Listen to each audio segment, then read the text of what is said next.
Welcome to the Startup Grind. Yeah, so then you gave it a shot and it just worked, right? Mm-hmm. You have a background in raising capital and stuff as well. Mm-hmm. Is that right? Yeah. So when did it come to a point where like we're onto something big here?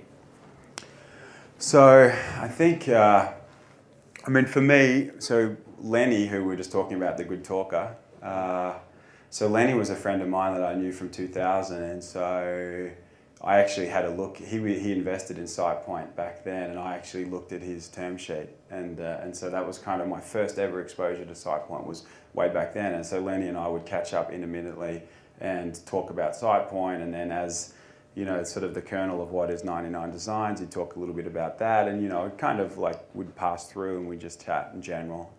Occasionally I get the opportunity to spend some time with Mark, but it was pretty infrequent.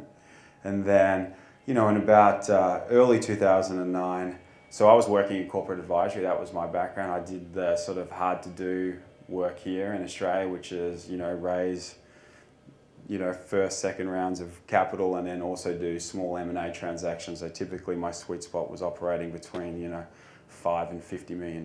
So, sort of the business that's available here in Australia. So Lenny asked me to speak with Mark about looking at the different assets. So Flipper had just spun out, 99Designs had been spun out for a year, SitePoint was there, and I was like, what are we doing with these different assets?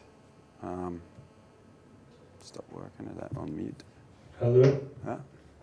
Cool. So we started talking about that, and we met, and then I started to get to look at the different businesses, and I quickly fell in love with 99Designs, and it wasn't hard to because it was a pretty exciting story.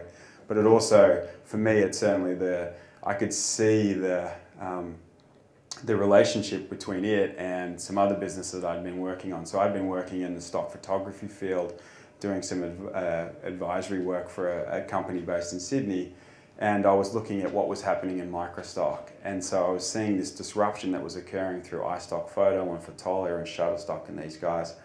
And all of a sudden the light bulb flipped and I was like, oh shit, this is just like 99Designs. Because when I first Googled 99Designs, I think the second post I saw was some graphic designers hating on us.